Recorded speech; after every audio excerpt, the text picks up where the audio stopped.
وہ بیان کرتے ہیں کہ علاج معالجے اور حفاظتی تدابیر اختیار کریں تاہم کوئی کسی کو کوئی اہم شرعی ضرورت لاحق ہو تو اس صورت میں اس جگہ سے جانا فرار نہیں کہلائے گا کہ جس جگہ وبا ہو. اگر کسی کو کوئی ضرورت ہے اور وہ اس جگہ سے نکل جاتا ہے یا جاتا ہے کہیں اور تو وہ فرار نہیں ہوگا, تو جانے کی گنجائش ہے. ہاں یہ ہے کہ اگر کسی جگہ وبا پھیلی ہو تو عمومی طور پہ کہا جاتا ہے کہ آپ 2-4 دن جتنا وقت ہے جن دنوں میں آپ کے اوپر اس کے سمٹمز ہیں بیماری کے, تو آپ ان چیزوں سے اوائڈ کرو. جیسے گورنمنٹ کہتی تھی کہ جس کو کووڈ کے سمٹمز ہیں وہ 10 دن 12 دن کوارنٹین کرے.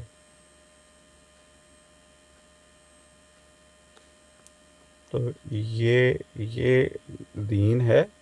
اس کو اللہ تعالیٰ نے ایک رسول اللہ صلی اللہ علیہ وسلم کی ایک اور حدیث ہے کہ دین تو سراسر خیر خواہی کا نام ہے.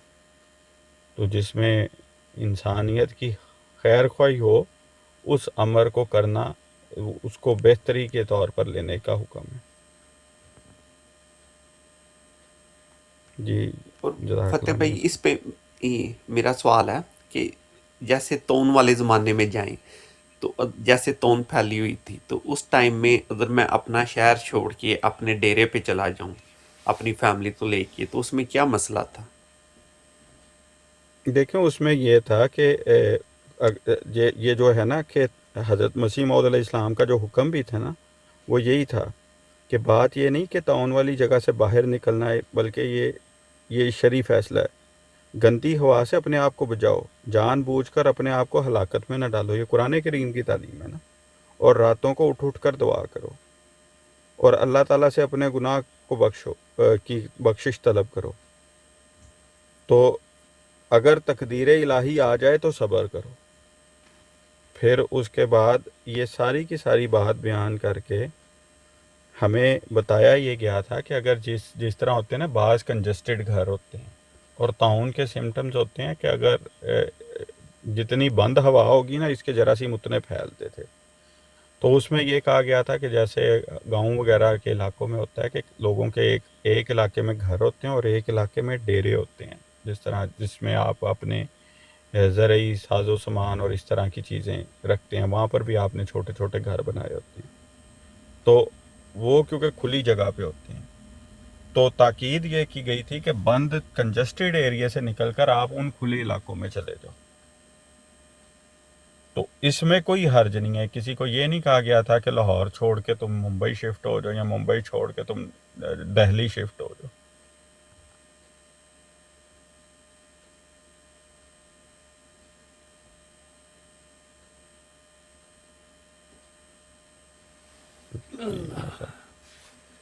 ہاں جی فتح اسلام بھائی ماشاء اللہ کافی فلائٹ چلائی ہے, 5 گھنٹے ہو گئے نا. چلیں پھر ابھی آج اجازت لے لیجیے. آج اجازت لی ہے, نیند بھی آ رہی بڑی. ہاں جی ٹھیک ہو گیا. جزاک اللہ سب بھائیوں کا, خاص کر جواد صاحب. میں نے وہ آپ کی کچھ ریکارڈنگ سنی تھی, میرے تک پہنچی تھی تو اچھا لگا. باقی ٹھیک ہے, وہ تھوڑا سا آپ کو بھی پتہ ہے وہ کس قسم کے بندے ہیں, تو ان کو اسی طریقے سے ہینڈل کیا جاتا ہے کہ جو بات ہم سے طلب کرتے ہیں وہ فتویٰ دو تو صحیح. بالکل. تو ٹھیک ہے فتح اسلام بھائی, علی بھائی اور یاسر بھائی, جواد بھائی, بہت جزاک اللہ شکریہ سب آپ بھائیوں کا. اور انزش بھائی, اللہ تعالیٰ خوش رکھے آپ جزاک کو. اللہ اور حافظ سب بھائیوں. جتنے ہمیں آج سننے والے تھے اور ڈبل ٹیپ کرنے والے, آپ سب کو اللہ تعالیٰ جزا دے اور اللہ تعالیٰ آپ کو اپنی حفظ و مان میں رکھے. تو آج تک کے لیے اجازت دیجیے. اللہ حافظ. اللہ حافظ. السلام علیکم ورحمۃ اللہ وبرکاتہ. اللہ حافظ میاں صاحب. اللہ حافظ.